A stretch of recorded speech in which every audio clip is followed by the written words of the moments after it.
You're listening to nothing important. Gotcha. Feel the rhythm. Feel the rhyme. God damn it, Brian. What? You're supposed to say, get on up. Because it's bobsled time. Sorry. Please enjoy the show.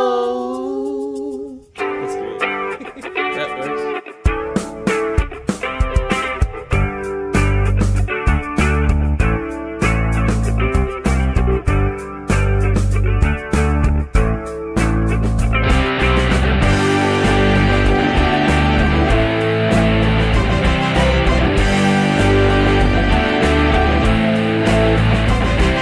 Ladies and gentlemen, this is the Nothing Important Podcast. My name is Brian, and with me, as always, is Dave. Dave, hello. Hello for the second time. And Jeff for the second time. Hello. All right, so I had to restart this, but we were talking about our interview that's coming up in a little bit later with the one and only Bruce Campbell. I stated that even though it kind of went off the rails rather quickly, and we kind of showed our amateurish style of interviewing, it still went exactly how we probably thought it would go. Well, the real question is, was it ever on the rails? I guess Very true. I guess that's true. Yeah, instead of rails and trains, it was more like a horse running through the wilderness, running through the Great Plains with just wind in its hair and just anger and fear at its back. I don't know. That was poor analogy. I suck. I was going to say, it's like been the a while. bowling. It's like the bowling alley that puts the bumpers up before you go into the gutter. Except there's a couple spots where it failed, and we still went into the gutter. Awesome. Well, we're very happy that Bruce gave us a call. New season of Ash versus Evil Dead. February 25th. I can't wait because it would have been a better interview had I watched the entire 2 seasons before speaking to him. Because I have since finished the show. I was 8 episodes in when we spoke to him. I've watched the rest of the show. It's fucking awesome. And the ending It is awesome. And the ending is very like, you could end it here or you can keep it going. Absolutely. And one of the points of the interview, he spoke of being an author, and that's kind of when the train really crashed. Yeah. But make sure to check out Bruce Campbell's writings. And he's done so much from voice acting to writing, and I'm pretty sure he probably has an album, like a singing album out. Probably. Go out there and check out everything Bruce Campbell. Make sure to watch Ash versus Evil Dead, and make sure to stay tuned in just a bit when Bruce Campbell calls into the show. So before we started recording, guys, I realized I've lived in my current house for probably about 8 months now. And there's something about owning a house that makes me want to do slightly dangerous stuff. And I'll give you an example. For here in Illinois, we had a pretty big snowstorm. Jeff, I'm not sure if it was bad down near you, but up here in the suburbs, it was like 18 inches. Snowmageddon. We missed out on the Snowlacost that happened up there. Right. So of course, I have a house that's like 2.5 levels for all intents and purposes up to the top. So it's like 30 feet to my roof. And we have these massive, insane icicles. And for the past 2 days, I've been looking at them and I'm like, man, that's going to stab one of my children or myself in the head. I need to knock those down. So, those light extender poles, Yeah. so you could change a light in a high ceiling. I have one of those because I need it for the outside lights. So I put on my daughter's Minnie Mouse bicycle helmet, my coat, and oven mitts, and I extended the light post as far as I could and stood on my tippy toes and jumped while swatting this 25-foot long pole, knocking down these icicles that had to be a good 6 inches in circumference and just crashing down all over me. And I realized that that's pretty dangerous because it's basically like dropping bricks on my head. But Yeah. I was having the best time ever. Did you ever think about, as you were staring out the window looking at those, to maybe get that 25-foot pole and open the window for 25 seconds and knock them down that way, so you didn't have to stand underneath them? Okay. Yes, I just did. making sure. And Just making sure.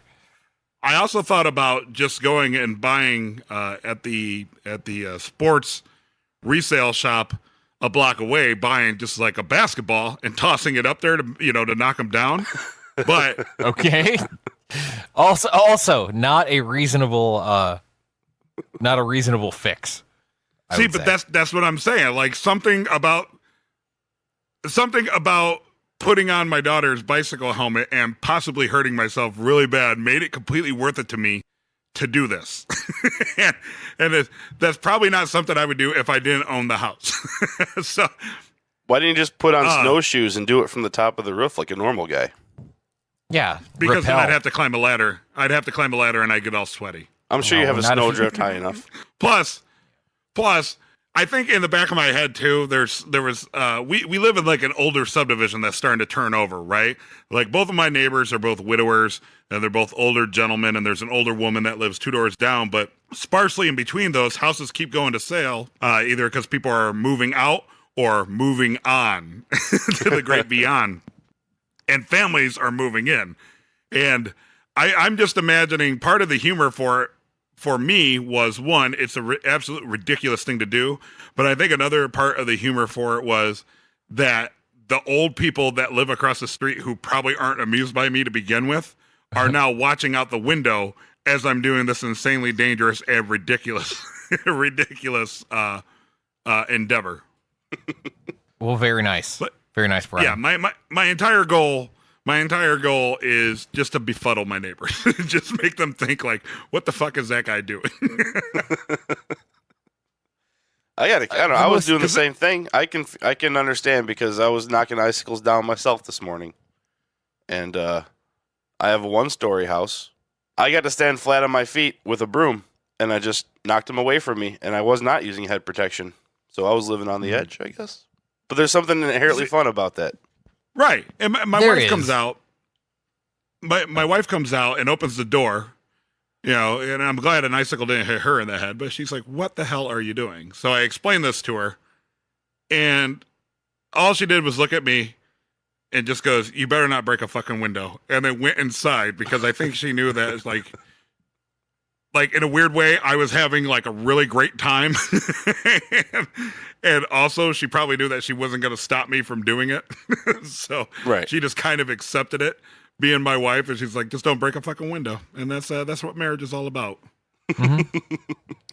I would say the most dangerous thing I do here at our house, which we do own, is I just hang out on the roof sometimes, or I'll climb the fence and then the pergola and then get on my garage roof and just hang out. I just like to be on roof, just to hang out, or because then you can see the street and you can see over when people are being pulled over because we live off a major street.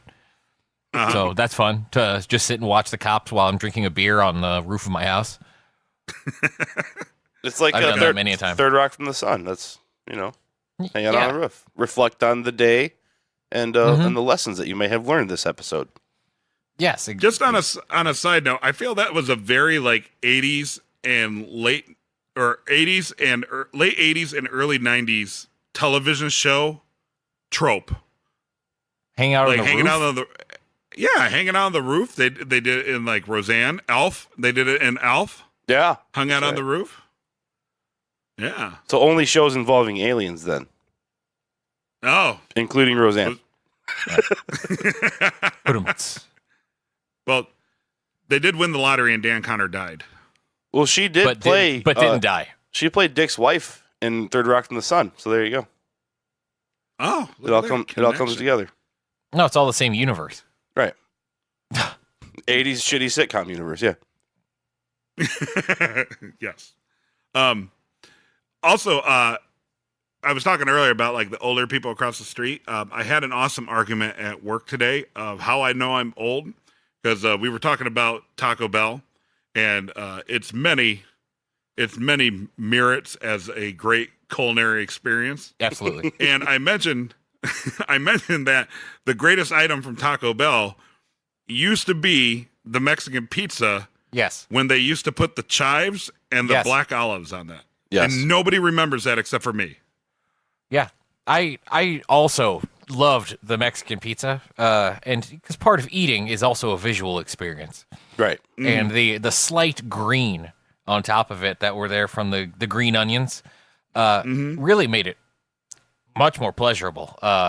Because they could throw white onions on under the cheese and they're just going to blend in, but something about the green onion just made it, I don't know, feel Mexican-y or pizza-y or something. Well, there's And green then on the whatever. Then a bunch of people had to go get E. coli like assholes, and then they had to pull all of it. Well, didn't Is that the, when they got now- rid of the black olives too? No, the black olives, just don't think people. I don't even know if they have black olives on anything there anymore. that's because black olives suck. How dare you? I've only recently, in my older age, come to appreciate black olives, and usually only on pizza. I used to get my Mexican pizzas sans black olives. Sacrilege. I haven't had a Mexican pizza now that you mention it in probably like 6 years. It has been a long time, actually. Really? Yeah, because I go for other fare now, other fare that's more visually appealing. Chicken nachos, baby. They made Chicken Have you the tried- nachos into chicken breasts, or out of chicken breasts. That's awesome. Ooh. My favorite thing I've experienced fast food wise would be the double down sandwich from KFC. Yes, it was delicious. It comes was with delicious. a side of defibrillation. There's something about using chicken as bread, and I always wanted to order it like a chicken double down sandwich just to see if they would put a chicken breast in between the two fried chicken breasts Well, with the cheese on top. but you want to get their grilled chicken, so it's healthy. Right. Right? Yeah. Right. Of course. Yeah. I got kids now. I got to try. Right, yeah, I exactly. gotta watch my health. Uh-huh. HELF. Health. Health.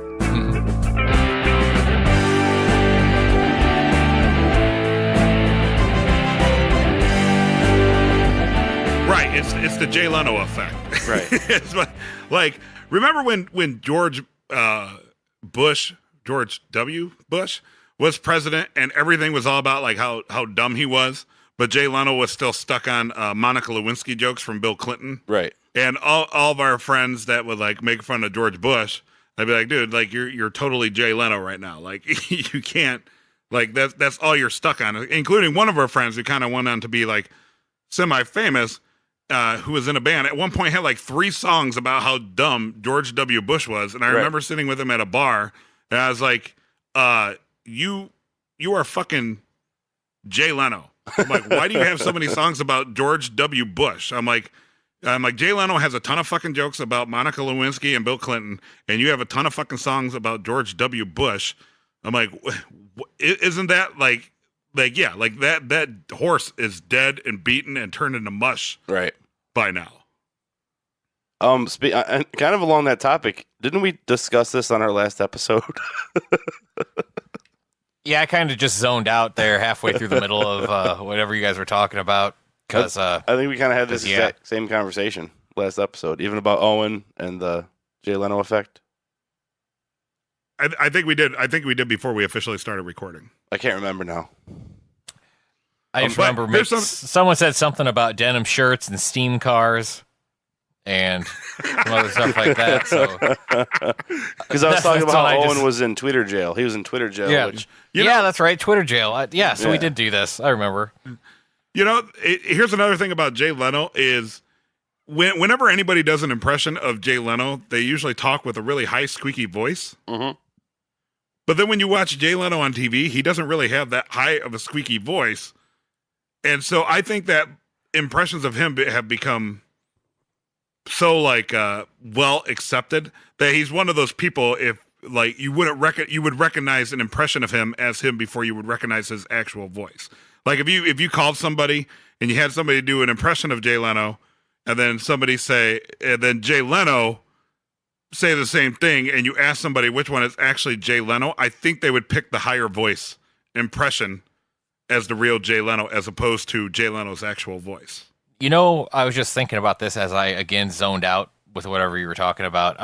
That you sitting here talking about Jay Leno is so like 7 years ago, 9 years ago, whenever like- was talking about Jay Leno when he took Conan's job, gave it to him, and then took it away, and then everyone was all pissed off at Jay Leno and making the same comments. It's like Your Bryan. shtick is like a decade old, bro. Yeah, it's like the Jay Leno effect. Remember when Jay Leno he would always talk about like Bill Clinton and Monica Lewinsky?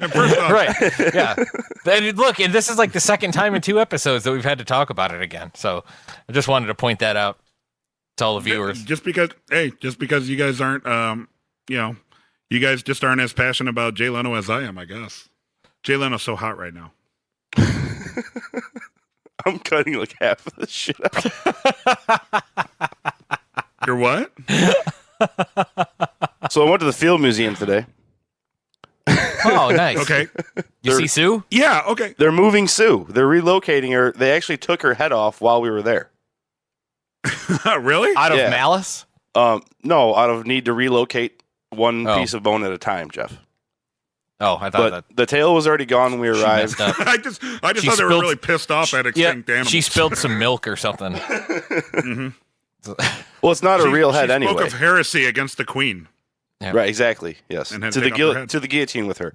No, her head is upstairs anyway. It's not the real head on the skeleton. Right. But yeah, they're moving the entire dinosaur to the second floor into the other exhibit with the rest of the dinosaurs, and bringing in a Titanosaurus, which is 120 feet long. I guess Sue's 40 feet long. So they're bringing in a dinosaur 3 times the size to take her place.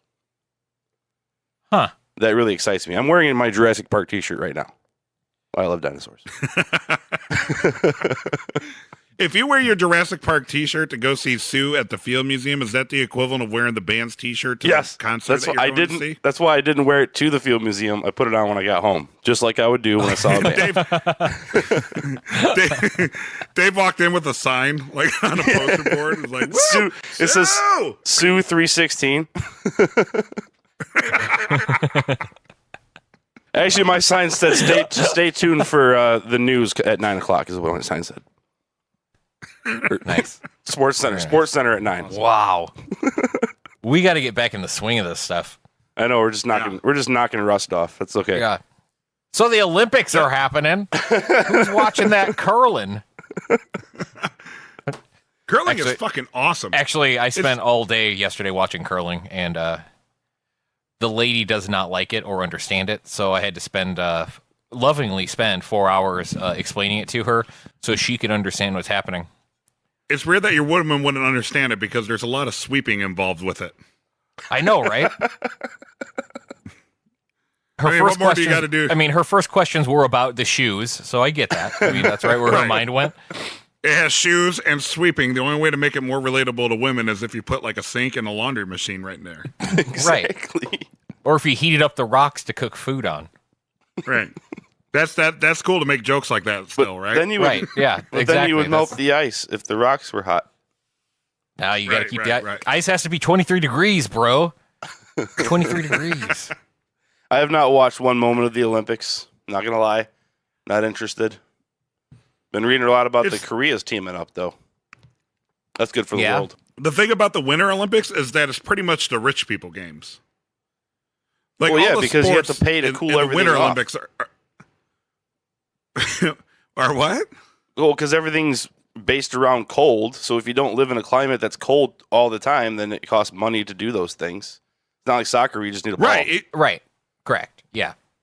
Track and field, you don't need it. You can just go out and run. Yeah. I mean, That's and what it's I'm not like saying. you could just do stuff with the ball, like train, like to buy skis. I Right. mean, you actually have to like make skis Like, or yeah, a bobsled. everybody or has a ski skeleton. jump in their backyard. Yeah.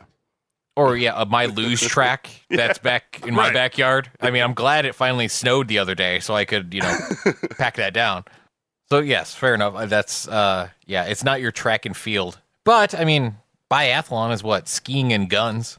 So there's that. That's so American. Yeah, So is the Jamaican bobsled team still a thing? Have they been participating this year? I think they did actually for the first time in a while. Nice. Nice. Put a bobsled in the Olympics? The Jamaican bobsled team. Yes, Jamaica. Oh. I mean, they did a movie about it, Brian. Yes, I know. Cool. Cool. Right? I think if that were to happen nowadays, they would probably just like crowdfund. Right. the bobsled. You could. Yeah. That's not even a joke. That That's actually like true. Yeah, that actually might have happened though for this. 30 years after Cool Runnings here, it looks like they actually did for the first time have a women's bobsled team this year. Nice. You're listening to Nothing Important. Jeff, congratulations on winning the MVP of the Super Bowl last night. Thank you. I was told that many a time, actually. Not just by yourself, so. I got to check this guy out and see what he looks like. Nick Foles is his name. Awesome. He almost quit football, went on a camping trip and said, hey, I'll give it one more year. And now he's the Super Bowl MVP. Yep. Which just goes to show everybody sometimes giving up and quitting is the right way to go. That's right. We should ask Bruce Campbell about that, his big return to Ash. Yeah, they say winners never quit, but look at Nick Foles. That's right. Sometimes winners almost quit. I like how the whole thing pretty much revolves around because he got stoned. That's what he got high.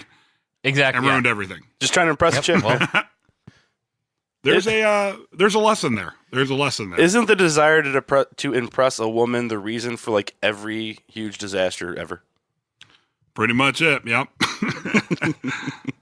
I mean, like my life is a perfect example. yeah, there you go. Yep.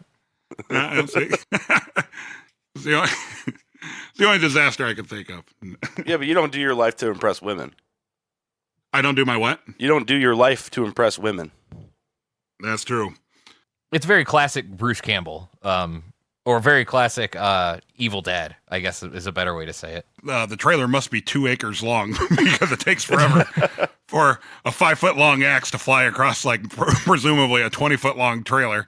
And also, how come in horror movies, whenever anybody is pinned to the wall by impalement, that they never think to pull the stuff out until after after the threat is done? Because if you pull it out, Brian, you will bleed out. You have to leave it in. Right, but that's not what happens. In the same exact scene, the Pablo, or whatever his name is, gets stuck to the wall by a knife. I know. I remember. Yeah, and then he just like casually rips it out and hops off the counter. You have to wait for the scene to be over. Yeah, right. He's carpetbagging is what's happening. Sandbagging, son of a bitch. Sandbagging. Sandbagging. Sorry, that'd be different. No, I totally believe that Carpetbagging he's would mean moving like to jumping train to train, from city to city. I also thought carpetbagging meant like when like a politician moves to a place that they know they can win What is that? to gain power. Is that carpetbagging? Huh? I think that's carpetbagging. Yeah. think- Is it? I didn't think so. I know it's like But maybe I'm wrong. relocating for an easier opportunity to make money, and the locals get insulted by it. That's why they call them carpetbaggers. Oh. Something like So- that. Because yes, it's the they same. used to travel with very large bags that were honestly made of carpets that were just sewn up on the sides so they could hold all their crap. Right. No hobo handkerchiefs for these classy individuals. No one needs a bindle. Bindle can't hold all that fantastic info. One of my favorite Always Sunny in Philadelphia moments when they're trying to run away and he's trying to fit everything in a napkin. He's like, or a handkerchief. Yeah. How do the hobos do this? Okay, I think they're calling.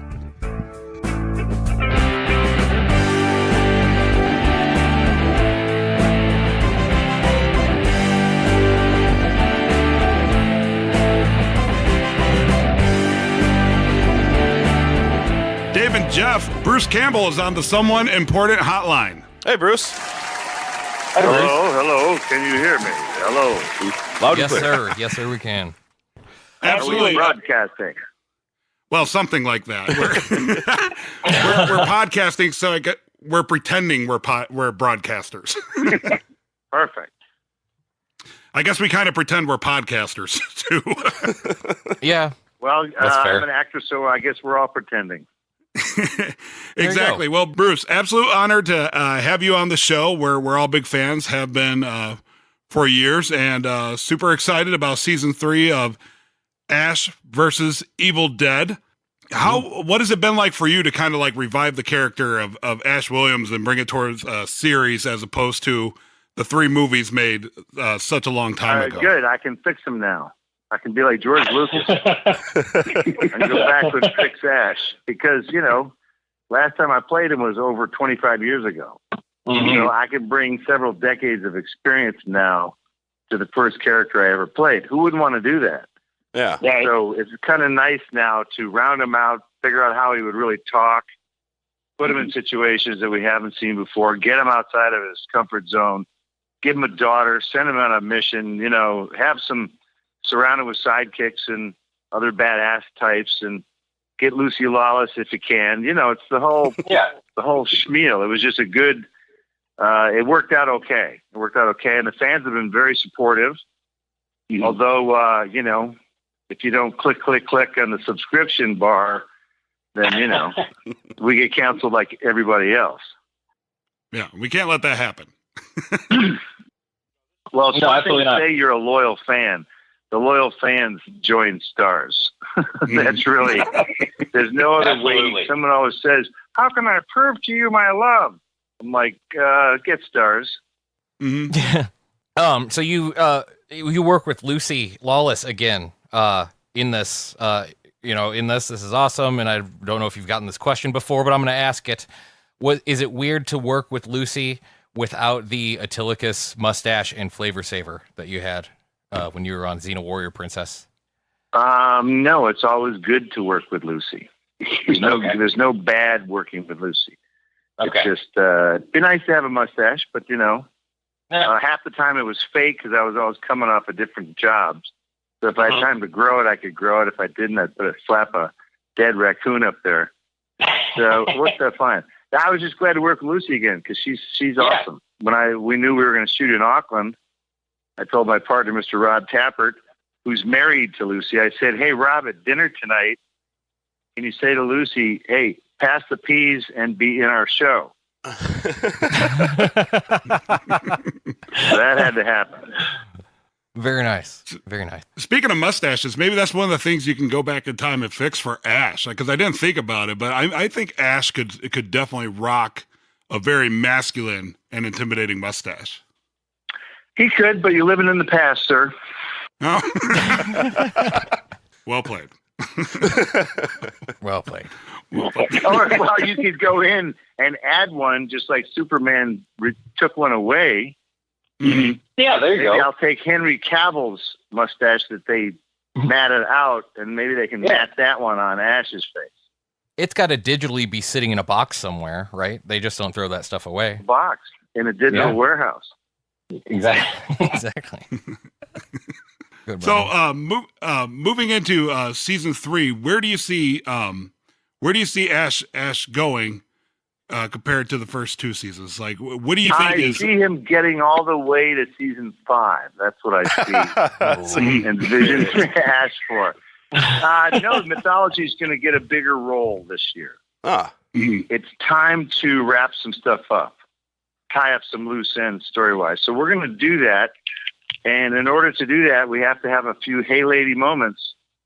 So there's a few moments this season where you will look at your TV and you will shout, "Hey lady!" Because you'll be amazed at what you're seeing. Awesome. So there's going to be some hey lady moments this year as we solidify the mythology and prove why Ash is the chosen one. Gotcha. And because I know that's kind of been a big thing about some of the rights issues and such with Army of Darkness and fitting that whole storyline in and along with the Evil Dead, and you guys kind of had to dance around it and pepper it in. So are you saying that there's going to be more references to that in season 3? Well, people have got to get past the whole fascination with Army of Darkness.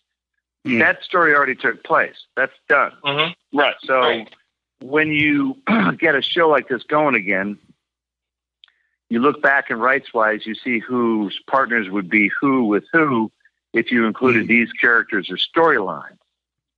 So we felt it was best to basically not include certain aspects so that we didn't have certain partners that we didn't want. Ah, gotcha. It's kind of that simple. So it wasn't like we couldn't or we were held or we didn't want to do it or something like that. We just looked back and went, let's streamline this. Let's not get a lot of partners involved here, because once you do that, this is just the real world I'm trying to share with you for a minute. You're getting into a whole shit ton of approvals and rights and ownership, and you're splitting fees. So there wasn't enough for us to go, we got to have that wise man staying in the pit and the castle and we don't have to have all that. We already did it. But time travel has already been established in the Evil Dead movies, so that is not out of the question this year. We're actually hoping to leave everyone dumbfounded by the end of the season in a good way. That's great, because there's such a huge focus on making it its own thing and the continuation of the story. And, I even hesitate to ask those. You have to forget, you have to reference the past, but not dwell on it. So we think we've done that. Right.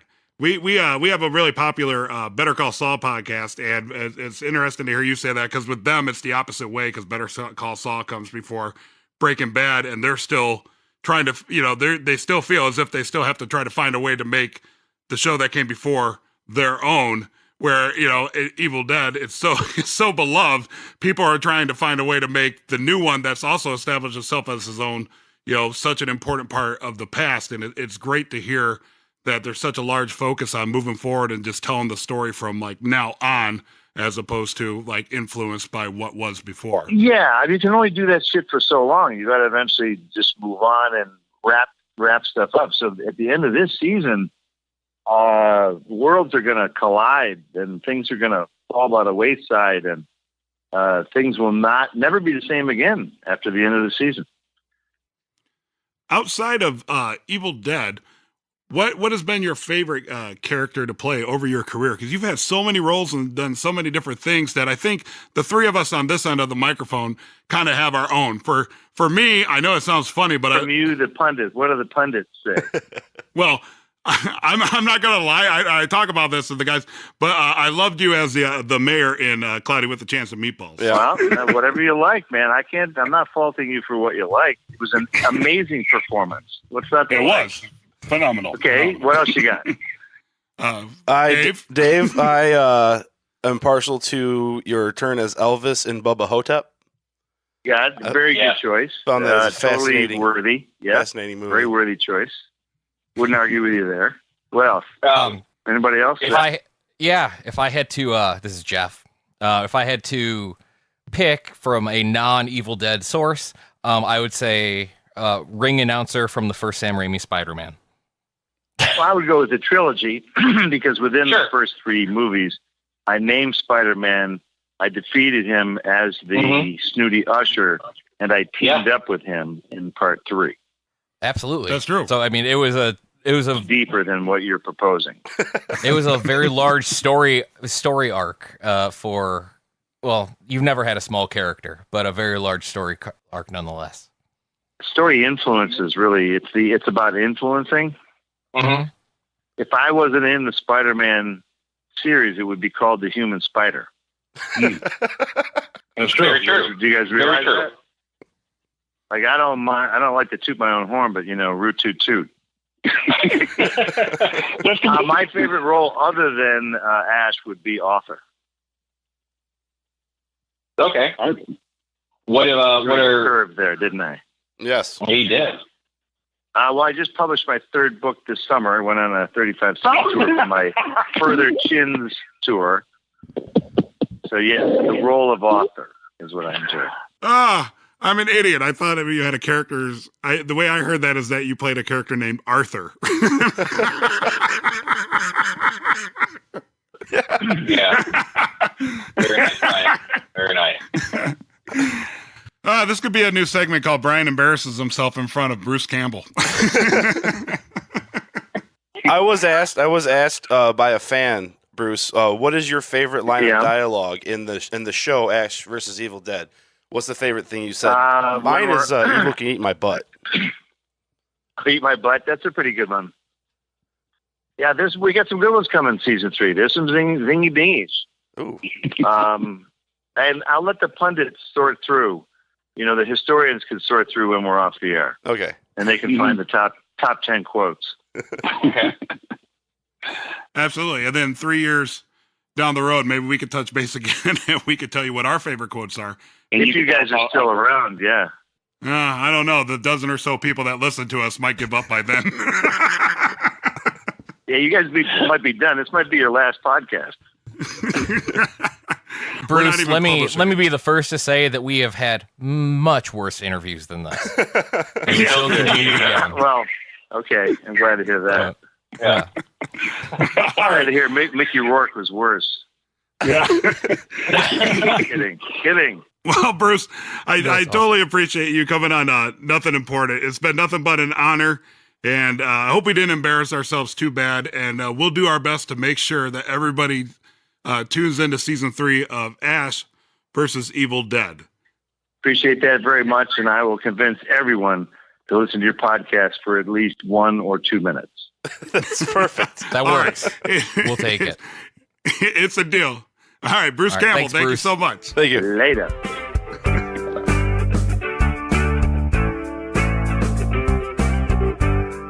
I love his whole demeanor. Even I love it when people give us shit for being dumb. Right. But Yes.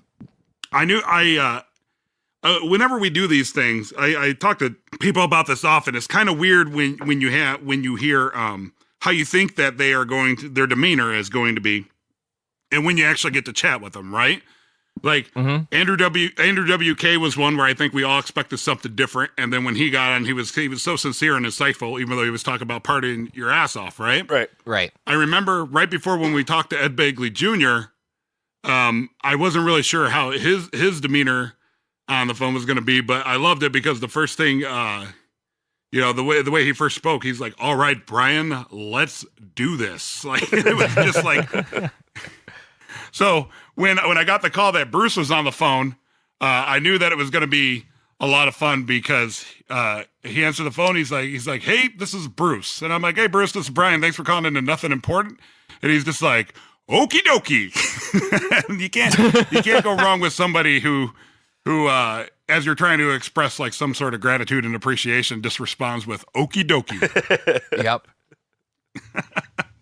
I'm sure he hasn't had a very long day before he got to us Sure. answering and talking about the exact same thing over and over again. I'm sure we're at the top of the list. Yes. Yes. We're like the people on Heisman. American Idol that don't even make the TV show, even though they're bad. Right. Honestly, though, that was awesome to talk to him for that exact same reason, because he's just genuine and himself and willing to, make fun of us, make fun of himself, just be kind of what you see on TV almost. Right. And in movies. Yeah. He's Absolutely. just that guy, and that's awesome. And I would totally agree. And there's one thing I wanted to add to that. When I said, "Thank you for coming on our podcast," his response was, "Well, why the hell not?" I totally think that. And if only more people were like that. Right. I totally think and feel that Bruce Campbell is probably just such a chill person that enjoys his lot in life and like where his career has taken him, that I think he's able to. I feel like when we do this, you can kind of tell the people that are able to just kind of relax and do their thing and not worry about their image and be a little silly and Right. and not so into themselves that they're taken aback by something maybe a little inaccurate or like misheard, like Sure. like I really did think he said Arthur, and I was like, "Arthur, what movie did you pull? I did too. Arthur? I just didn't admit it. Oh, no, I thought he said author because I started to ask, well, what book were you trying to promote? And then that's when you asked, or you said something about Arthur or whatever, or he started talking, something like that, and then you embarrass yourself in front of him. So. Never embarrassed.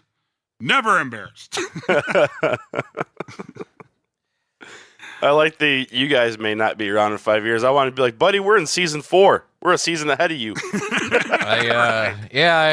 What have you done, Bruce Campbell? In all honesty, I thought that was a great interview just because it was so chill. That I feel is kind of what we legitimately try to go for with a lot of celebrities. It would be as if he was just sitting here and we were just like chatting while watching TV. Right. Yeah. Kind of just asking dumb questions and such. I also loved his responses that when we told him the characters that we love to play, he proceeded to tell us how great that was. Right. Good choice. Good choice. Yeah. my kind of guy. And so awesome.